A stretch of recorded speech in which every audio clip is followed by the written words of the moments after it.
మేడ్చల్ జిల్లా సిపిఐఎం మూడో మహాసభలు కుత్బుల్లాపూర్ నియోజకవర్గం నిజాంపేట్ కార్పొరేషన్ పరిధి ప్రగతి నగర్ లోని నిర్వహిస్తున్న సందర్భంగా ప్రగతి నగర్ లోని సుందరయ్య భవన్లో జిల్లా కార్యదర్శి పి సత్యం లోగో ఆవిష్కరణ చేశారు. ఈ సందర్భంగా జిల్లా కార్యదర్శి పి సత్యం మాట్లాడుతూ మేడ్చల్ మల్కజ్గిరి జిల్లా పరిధిలో చుట్టూ అనేక పెద్ద పారిశ్రామిక ప్రాంతాలు కలిగి కార్మికులు ఉద్యోగులు లక్షలాదిగా జీవిస్తున్నారన్నారు. జిల్లాలో దిగువ మధ్యతరగతి ఎగువ మధ్యతరగతి ప్రజానికం నివసిస్తున్న అనేక చిన్న బస్తీలు కాలనీలు విల్లాలు గేటెడ్ కమ్యూనిటీలు కలిగి వైవిధ్య ఫలితమైనటువంటి జీవనశైలి కలిగి ఉన్న జిల్లా అన్నారు. కానీ మౌలిక సదుపాయాల కల్పనలో అనేక ప్రాంతాలు వెనుకబడి ఉన్నాయన్నారు.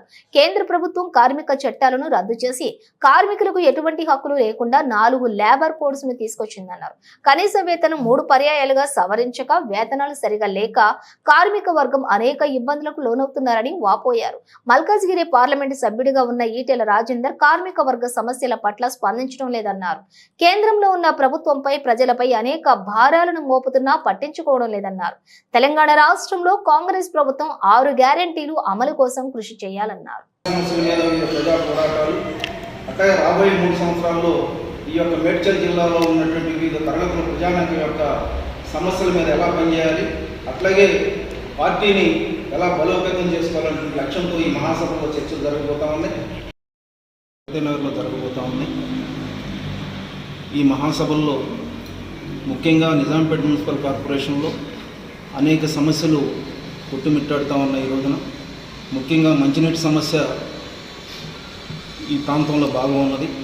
అట్లాగే రాష్ట్ర ప్రభుత్వం ఇచ్చినటువంటి 6 గ్యారెంటీలు కూడా అమలు చేయాలని చెప్పేసి సిపిఎం పార్టీగా మేము కోరుతా ఉన్నాం. అట్లాగే డబుల్ బెడ్రూమ్ హౌసెస్ ఏవైతే ఉన్నాయో వెంటనే లబ్ధిదారులకి వాటిని పూర్తి చేసి అక్కడ కావాల్సినటువంటి మెరుగైనటువంటి సౌకర్యాలు కూడా అందుబాటులోకి తీసుకొచ్చి వెంటనే వాటిని కూడా పూర్తి చేసి ఇవ్వాలని చెప్పేసి ఈ మహాసభలో కూడా చర్చించి నిర్ణయం తీసుకోబోతున్నాం. అట్లాగే ఈ ప్రాంతంలో ఉన్నటువంటి అసంఘటిత రంగంలో చాలామంది కార్మికులు పనిచేస్తూ ఉన్నారు. వాళ్ళకి పని ప్రాంతాల్లో భద్రత లేదు, కనీస సౌకర్యాలు లేవు, వేతనాలు కూడా సరిగ్గా అందటం లేదు.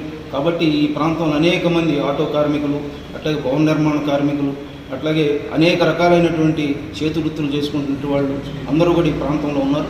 వాళ్ళందరూ కూడా రాష్ట్ర ప్రభుత్వం కనీస వేతనాలు అమలు చేయాలని చెప్పేసి పని ప్రదేశాల్లో కూడా మెరుగైనటువంటి వసతులు కల్పించాలని చెప్పేసి కూడా మేము కోరుతా ఉన్నాం. చెప్పండి అన్న. నేను సత్యం సిపిఎం పార్టీ మేడ్చల్ మల్కాజ్గిరి జిల్లా కార్యదర్శిని మాట్లాడుతున్నాను. సిపిఎం మేడ్చల్ మల్కాజ్గిరి జిల్లా 3వ మహాసభలు డిసెంబర్ 7-8 తేదీల్లో రైతునగర్లో జరగబోతుంది. ఈ మహాసభలకి జిల్లా వ్యాప్తంగా అన్ని మండలాల నుంచి కూడా ప్రతినిధులు హాజరవుతున్నారు. రాష్ట్ర నాయకత్వం హాజరవుతారు. ఈ మహాసభల్లో గడిచిన 3 సంవత్సరాల పోరాటాలు ఉద్యమాలను సమీక్షించుకొని భవిష్యత్తు పోరాటాలకి పదనిర్దేశం జరుగుతుంది. ప్రభుత్వ విధానాలు కూడా ఇక్కడ ఉన్న ప్రజలకి ఏ రకంగా మేలు చేస్తున్నాయి, హాని చేస్తున్నాయి అని సమీక్షించి భవిష్యత్తు పోరాటాలకి మార్గనిర్దేశం చేస్తాం. మన జిల్లా ప్రధానంగా పారిశ్రామిక జిల్లా, అంతా వర్కింగ్ క్లాస్ ఉన్న జిల్లా. ఈ వర్కింగ్ క్లాస్ మీద దెబ్బకొట్టే పద్ధతుల్లో కేంద్రంలో ఉన్న బీజేపీ ప్రభుత్వం వాళ్ళ కార్మిక హక్కుల్ని కాలరాస్తూ కార్మిక చట్టాల్లో మార్పులు చేసింది. 44 చట్టాలని 4 కోడ్ల కిందికి పరిమితం చేసి కేంద్ర ప్రభుత్వం తీసుకొచ్చింది. దానివల్ల కార్మికులకి పోరాడే హక్కు లేకుండా పోతుంది. దాన్ని బేషరతుగా రద్దు చేసి వెనక్కి తీసుకోవాలనేది చెప్తున్నాం. ఇక్కడ బీజేపీ గెలుస్తున్నది, ఎంపీ ఈటెల రాజేందర్ గారు. మరి ఈ ప్రజలకి కార్మికులకి ఏం చెప్తారు? తమ ప్రభుత్వమే కార్మికులకు హాని చేస్తామని దాన్ని వెనక్కి తీసుకునే పద్ధతుల్లో ఈటెల రాజేందర్ కూడా ప్రయత్నం చేయాలనేది డిమాండ్ చేస్తాం. అట్లాగే ఇక్కడ కార్మికులకు సంబంధించిన వలస కార్మికులు అనేక మంది వస్తున్నారు ఈ జిల్లాలో. ఆ వలస కార్మికుల చట్టాలను కూడా అమలు చేయాలనేది కోరుతున్నాం. అలాగే వేతనాలు తగ్గి ఉన్నాయి. సో వేతనాలు పెరగాలని కోసం అనేక పోరాటాలు మేము చేస్తున్నాం. వేతనాలు పెంచుకున్న మరుక్షణమే ప్రభుత్వం, కేంద్ర ప్రభుత్వం, రాష్ట్ర ప్రభుత్వాలు ధరల రూపంలో అధిక ధరలు పెరుగుతున్నాయి. నిత్యావసర వస్తువుల ధరలు పెరుగుతున్నాయి, పెట్రోలియం ఛార్జీలు పెరుగుతున్నాయి. అంతర్జాతీయంగా పెట్రోల్ ధరలు తగ్గుతుంటే కూడా ఇక్కడ మాత్రం బీజేపీ సర్కార్ దాన్ని తగ్గించే ధరలని, పెట్రోలియం కానీ నిత్యావసర సరుకుల ధరలు కానీ తగ్గించే దానికోసం కేంద్ర ప్రభుత్వం మీద ఒత్తిడి తీసుకురావాలి. ఇక్కడ ఉన్న ఈటెల రాజేందర్ ఆ రకమైన ప్రయత్నం చేయాలనేది ప్రజల పక్షాన డిమాండ్ చేస్తున్నాం. అలాగే ఇక్కడ రాష్ట్ర ప్రభుత్వం కూడా కార్మికుల కనీస వేతనాలు పెంచాలని చెప్పేసి కేసీఆర్ ఉన్నప్పటి నుంచి మేము పోరాటం చేస్తున్నాం. కేసీఆర్ కొన్ని చేస్తా అని చెప్పేసి అది చేయలేదు. ఆ తర్వాత దాన్ని ప్రభుత్వం దించి కాంగ్రెస్ వచ్చిన తర్వాత కాంగ్రెస్ కూడా కనీస వేతనాలు పెంచే దానికోసం ప్రయత్నం చేస్తారు. సిపిఎం పార్టీగా అలాగే వర్కింగ్ క్లాస్ యూనియన్స్ అన్ని కూడా నెలకి 26,000 కనీస వేతనం ఉండాలనేది డిమాండ్ చేస్తున్నాం. ఇప్పుడు రేవంత్ రెడ్డి ముఖ్యమంత్రిగా వచ్చిన తర్వాత ఆయన బేసిక్ని డిఏని కలిపి ఇప్పుడు అధిక మినిమం వేస్గా డిసైడ్ చేస్తున్నాడు. ఆయన డిసైడ్ చేయాల్సిన అవసరం లేదు.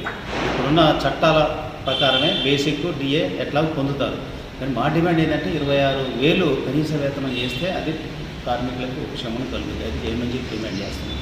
ఇక ముఖ్యమైనది మన జిల్లాకు వర్తించే కొన్ని విషయాలు ఏంటంటే ఈ జిల్లా అభివృద్ధిలో కాంగ్రెస్ ప్రభుత్వం కానీ ఇక్కడున్న బీజేపీ ఎంపీ కానీ ఇద్దరు కలిపి ఇక్కడున్న డెవలప్మెంట్ యాక్టివిటీస్ కూడా చేయాలి. ఇప్పుడు ఉప్పల్ నారాపల్లి ఫ్లైఓవర్ అది అసంపూర్ణంగా ఉన్నది. దాన్ని పూర్తి చేసే పని చేయాలనేది డిమాండ్ చేస్తున్నాం. కోమటిరెడ్డి అలాగే ఎంపీ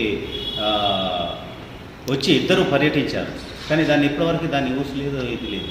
అలాగే మన ఆల్వాల్లో సూపర్ స్పెషాలిటీ హాస్పిటల్ ఫౌండేషన్ వేశారు. కొంత వర్క్ నడిచింది. 800 కోట్లు దాన్ని కేటాయించారు గత ప్రభుత్వం, కేసీఆర్ ప్రభుత్వం. ఇప్పుడు ఈ ప్రభుత్వం దాని మీద పూర్తిగా నిర్మాణ పనులు చకచక చేసే పని లేదు. కాబట్టి ఆ సూపర్ స్పెషాలిటీ హాస్పిటల్ వెంటనే పూర్తి చేయాలని చెప్తున్నాం.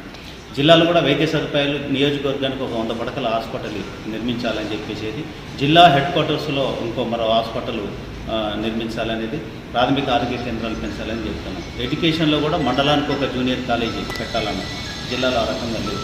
అలాగే ప్రతి నియోజకవర్గంలో డిగ్రీ కాలేజీ కావాలని డిమాండ్ చేస్తున్నాం. ఇప్పుడు ఆ రకంగా మేడ్చల్లో డిగ్రీ కళాశాల లేదు. అక్కడ ఉన్నటువంటి ఎమ్మెల్యే కూడా దాని మీద గట్టిగా కృషి చేయాలి. సో ఈ రకంగా విద్యా వ్యవస్థని, ఆరోగ్య వ్యవస్థని మెరుగుపరిచి ప్రజలకి అందుబాటులో వచ్చేటట్టు చేయాలనేది డిమాండ్ చేస్తున్నాం. దీనికోసం భవిష్యత్తులో మేము పోరాటాలు ఉధృతంగా చేస్తాం. ఈ మహాసభలో ఆ రకమైన పిలుపు ఇవ్వబోతున్నాం. ఓకే.